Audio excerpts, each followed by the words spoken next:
Hey guys, welcome back to my channel. Simone here, and today I'm going to be doing a fun little video talking about the 10 books that I want to read before the end of 2020. So this is kind of like an end of year TBR, I guess, but other than these 4 books which were part of my Will Chooses My TBR, which if you've seen that video, you'll know that these are the ones I picked. If you haven't, go check that video out. These are what I have left to read. And I also recently did a non-fiction books that are on my priority reads, which I'll also link down below, but those are also not included in this video. I have a stack here which I really am excited to read. I'm going to start with 4 books that I have already started, and so obviously I want to finish those, but the other 6 are ones that I haven't started yet. These are not necessarily even books that I have talked about before. These are just books that I'm interested in and would love to finish by the end of the year. So the very first one is A Beast. This is Gone with the Wind by Margaret Mitchell. I am currently 412 pages in out of 984. This one was gifted to me by the wonderful Henriette from Henriette's Book World, which I will link down below. That's on Instagram. And she sent me this for my birthday, which I will be forever grateful for, because like I said, I'm 400 pages in and I'm really enjoying this so far. I'm having a great time reading it. The only thing I will say is that this has a lot of racist language in, because it is set in the 1800s, I believe. It was published in the 1900s, but it's set around the 1800s, and in the world that Scarlett O'Hara lives in, which is the main character, they have slaves, and the slaves are black slaves, and so there is some talk around that, which I don't love, obviously the language that that's talking about.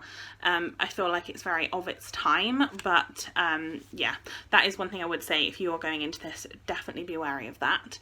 But like I said, this is a kind of romance historical novel, has kind of the feel of like a Jane Austen novel in terms of the kind of social graces and things like that, but yeah, like I said, I'm really enjoying this so far, and I'm not quite halfway through yet, but I'm kind of taking my time with this one, reading it over a bit of a longer period, but I'm really enjoying it, and yeah, really want to finish this one this year. I should also say that I'm going to show off my bookmarks that I got from Leanne. Leanne, who I love, obviously, she's my best friend, and she has an Etsy store called The Novel Menagerie, and these are her really cool fabric bookmarks, which I am trying to collect all of. I have so many of them, and this is her Halloween Hocus Pocus one, and I love it with the little brown tassel. So there, that's keeping my Gone with the Wind book very comfortably happy. Then I have just started a reread of Frankenstein by Mary Shelley. This is currently my work book. I take a book with me to work every day, and I've started keeping just one in my bag to read at work rather than bringing it back and forth. So again, we have a really cool bookmark. This again is one of Leanne's. This is the where is it? There it is. This is the Blue Hearts one, and I absolutely love this one. I think it's just really beautiful, really beautiful colour, and I love the tassel. So again, that's keeping Frankenstein very happy. I'm sure you all know what Frankenstein is. Frankenstein is a classic. I actually DNF'd this the first time I read it, and so I decided to reread. I'm currently 51 pages in. It's like 200 pages, I think. And I don't really love this yet, but I'm optimistic is the word, and we'll see how it goes. So yeah, like I said, this one is another one I want to be reading, and I'm going to be reading this one at work on my breaks. Then the third one that I have already started is Jane Austen at Home by Lucy Worsley. This is a non-fiction. I'm actually listening to the audiobook of this one as well as following along. This one is it's a non-fiction, but it's talking about Jane Austen and the houses that she's lived in throughout her life, and it talks about the spaces and the houses, like I said, that she's lived in, and I find that to be really fascinating, and also the fact that Jane Austen's quite often known as being this like lonely spinster of a woman, but actually she turned down 5 marriage proposals, and this talks about those. And I'm really looking. I've read, I think, 300 pages of this one. I've got another 100 to go, which is another sort of 3 or 4 hours on the audiobook, but I'm really excited, and I've been enjoying what I've read so far, so yeah, can't wait to finish this one, and that's another one on my list. And then the fourth one that I've already started is Silka's Journey by Heather Morris, which is the sequel to what is this the sequel to? The Tattooist of Auschwitz by Heather Morris. I didn't love the first one. I felt like it was a bit too romance heavy for me for a book about World War II and the like concentration camps. I didn't really like the way that worked. But Silka's Journey follows a character from the first one who basically was raped and assaulted by the soldiers at the concentration camp Auschwitz, and it's about her life and what happens to her. I am only 20 pages into this at the moment, so obviously I have quite some way to go, and it's like 400 pages or something, this book, so I'm really intrigued how it's going to go and what's going to happen, and I'm hoping that I enjoy this one more than the first one. But like I said, this is the next one on the list. Then we have a book on my Kindle that I really want to read, and that is The Story of My Life by Helen Keller. Now, I think I read this as a child or like as a younger adult, and I really enjoyed the first time I read it, but I do really want to read it again. Helen Keller, as far as I'm aware, is a woman who was both blind and deaf, and it was about her trying to figure out a way to communicate, and it was about her family trying to help her with that.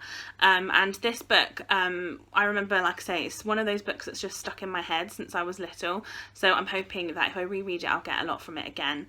And yeah, because I don't really remember too much about Helen Keller apart from that, so I am really looking forward to continuing, and like I said, I have it on my Kindle now, so I can do that quite easily. I didn't actually say, I got given Silka's Journey by Sally from the channel Sally Oz, I think is the channel name, let me just check. Sally Oz, yeah, it's from Sally from the channel Sally Oz, and she got me this for my birthday this year as well, and that's on Instagram as well, so again, I'll link her below. Another book that I was actually gifted by a fellow booktuber and I'm excited by is Nimona by Noelle Stevenson, and I was sent this one by Faye from Mystery Date with a Book, and a massive thank you to Faye because this one is so exciting to me. I love the idea, I love graphic novels, I've been really getting into them recently, but all of the graphic novels I own are really thin and like comic style ones, which obviously this is still kind of comic style, I guess, like it is a graphic novel, but it's quite a chunky one, and I've never read a bigger graphic novel like this, which I'm excited by. I don't really know too much about this one. What does it say? A sidekick and supervillain, Nimona and Lord Blackheart are about to wreak some serious havoc. Their mission, prove to the kingdom that Sir Ambrosius Goldenloin and his buddies at the Institution of Law Enforcement and Heroics aren't the heroes everyone thinks they are. Nimona is an impulsive young shapeshifter with a knack for villainy. Lord Ballister Blackheart is a villain with a vendetta. I genuinely am excited, and also I love the fact that they're so diverse. Like there's actually a plus size main character, so I mean, I'm okay with that. Yeah, I'm really excited to read this one. I think this is going to be really fun, and like I said, I'm excited to read a bigger graphic novel, so hopefully I can get to this year. Next up, I really want to finish out well, it's currently a duology, but it's being made a trilogy, I believe, next year, and I really want to read the second one so that when next year's ones come out, I can actually read it. And this is In Bloom by CJ Skews. This is the sequel to Sweet Pea, which I read this year and absolutely loved. This follows Rhiannon Lewis, who, by all accounts, seems to be this very sweet girl next door. She's very, like, lovely.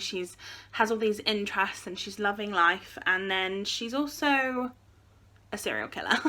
And the first one I absolutely loved. I laughed throughout the whole thing. It's so funny, it's so well done, and then I just can't wait to see what happens next, because the first one was so good and ended on such a like interesting ending that I feel like this one's going to be really interesting. And then I believe Deadhead is the third one, and I think that's coming out next year, so hopefully, like I said, if I can finish this one this year, then I can start on to book number 3 once it comes out, which I cannot wait for. Then I would like to continue on with a series that you'll all know I really love, and that is the Kay Scarpetta series. I'll link below a recent reads video I did where I talked about the first 4 books in the series, but I really wanted to read The Body Farm by Patricia Cornwell. This is book number 5 in the series, and it's the next one I have to read. Kay Scarpetta, if you didn't know, Dr. Kay Scarpetta is the medical examiner for Virginia, and she basically tries to solve crimes and does autopsies, and I just really love the series in general.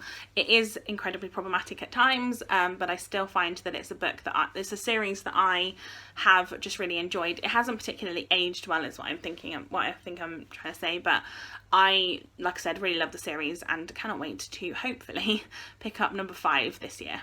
Then the penultimate one I have to talk about is a book from a thriller author that I haven't read yet, but somehow I've managed to accumulate 3 of her books, and I do really want to read at least one of them to find out if I like her or not.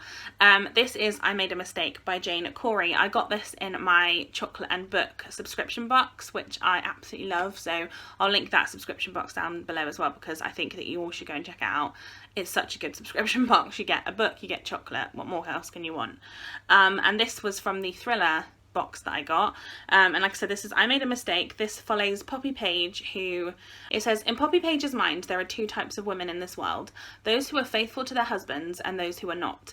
Until now, Poppy has never questioned which one she was, but when handsome, charming Matthew Gordon walks back into her life after almost 2 decades, that changes. Poppy makes a single mistake, and that mistake will be far more dangerous than she could imagine. Someone is going to pay for it with their life. And like I said, I've got 3 of Jane Corey's books, and this one just sounds like the most interesting to start with, and I'm really excited to read this and see if I love it, and then if I do, obviously I've got 2 more of her books to read, so that's quite exciting. But yeah, this one I've not really heard anyone talking about it though either, so I'm excited to find out kind of, you know, where it sits on the thriller list. And then the final one is one that I have heard lots of people talking about. I feel like it's not been talked about as much like this year, but I feel like the last few years this is definitely a very like hyped book on BookTube. That is The Gentleman's Guide to Vice and Virtue by Mackenzie Lee. I know there's been some controversy around Mackenzie Lee as an author, so I should say that first, but I'm still interested to read the book. I believe this is a historical fiction novel set, when is it set? In the 1700s? Yeah, in the 1700s, and it's about Henry Montague, and I believe it's his friend Percy. Yes, and they are traveling the world, and it's all like adventure and stuff. I know that there's a lot of, I think there's a lot of LGBTQ rep in this, and I know that the sequel has just come out, or not just come out, the sequel's been out for a while, but it's The Lady's Guide to Petticoats and something else. I can't actually remember what the second one's called, but yeah, I'm really looking forward to again reading this one. This is something that I've heard, like I said, lots of things about, and I'm interested to find out if I enjoy it or not, because it's been on my radar for a long time. I also really love this this cover of this book. I think it's really beautiful. So yeah, so there you are guys, that is the 10 books that I would like to finish, or to read should I say, before the end of 2020. Let me know if you have any kind of wish list books before the end of the year. We've got a couple of months, so I think that it's doable, but we'll soon find out, I guess. But yeah, let me know what you're going to read, and I'm looking forward to hearing from you. Give this video a thumbs up if you enjoyed it, and subscribe to my channel if you haven't already, and I'll see you next time for another video. Bye guys!